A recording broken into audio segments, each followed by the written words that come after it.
wanted to take some time in this video to share a discovery.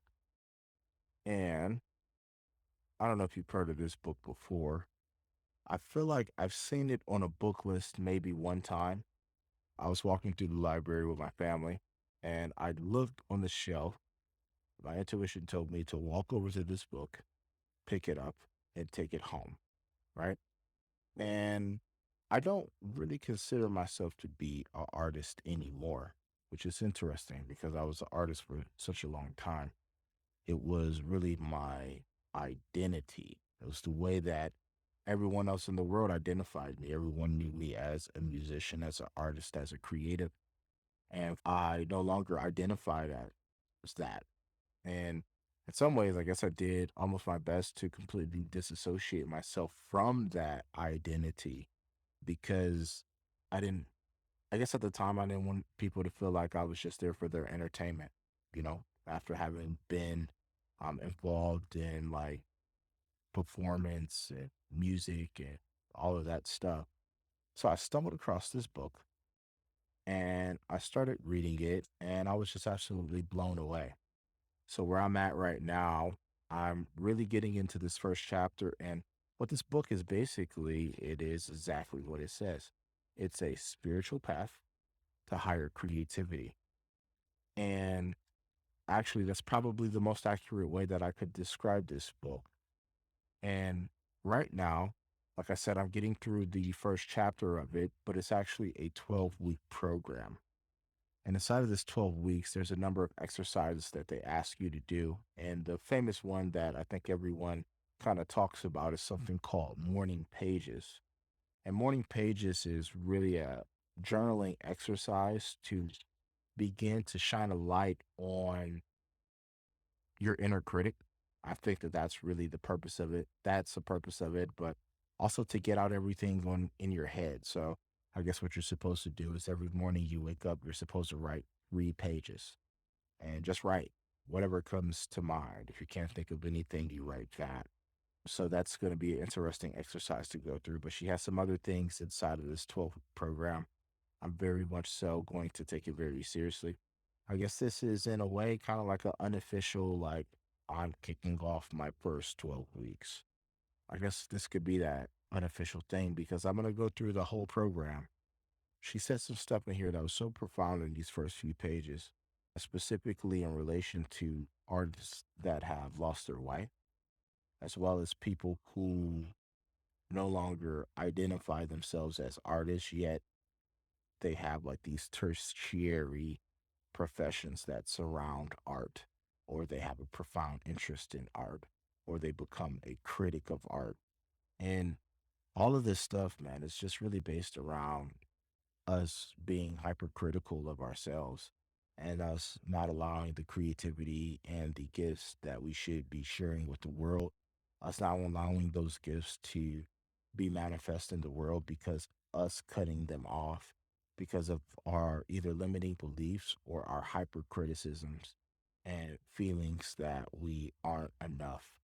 So I'm very intrigued by this book. One of the things I'll do is maybe like just kind of mention a couple of profound, not only discoveries I made, but also like exercise. So one of the things here on page 30, it talks about your enemy within. And what it's talking about is like core negative beliefs that are core held negative associations and negative beliefs that one would hold that would basically stop them not only from being creative, but stop them from pursuing whatever that artistic endeavor is. And it listed about 20 points. And what I'm going to do is I'm going to actually take time to like say what those points are. So look at these beliefs. Basically, they had a set of 20 core negative beliefs, and I'll read them. And usually the phrase in our head basically starts like this: I can't be a successful, prolific artist because number one, everyone will hate me. Or number two, next, it will hurt my friends and family. I will go crazy. I will abandon my friends and family. I can't spell. I don't have good enough ideas. It will upset my mother or father. I will have to be alone. I will find out I'm gay if you're straight. I will be struck straight if someone was gay. I would do bad work and not know it. I would do bad work and not know it and look like a fool. I will feel too angry. I will never have any real money. I will get self destructive, drink, drug, or sex myself to death. I will get cancer, AIDS, or have a heart attack or the plague. My lover will leave me. I will die. I will feel bad because I don't deserve to be successful. I will only have one good piece of work in me. It's too late if I haven't become a fully functioning artist yet. I never will. And when she mentioned these negative beliefs, it immediately triggered something in me. I immediately like just started to like look at the list and identify which ones were things that held me back from really operating at peak creativity or operating in my optimal self. And the more and more I kind of identified them and put them to the side, one of the ones was this. I'll put one of these. This was one of mine's. Big one. Like, that was one of my big ones. And the more and more I started to look at it, I started to just question it. Like, why do I believe that's true? And I think exercises like this are extremely good because most people are operating unconsciously where they don't even know what their self limiting behaviors are, what their self limiting beliefs are.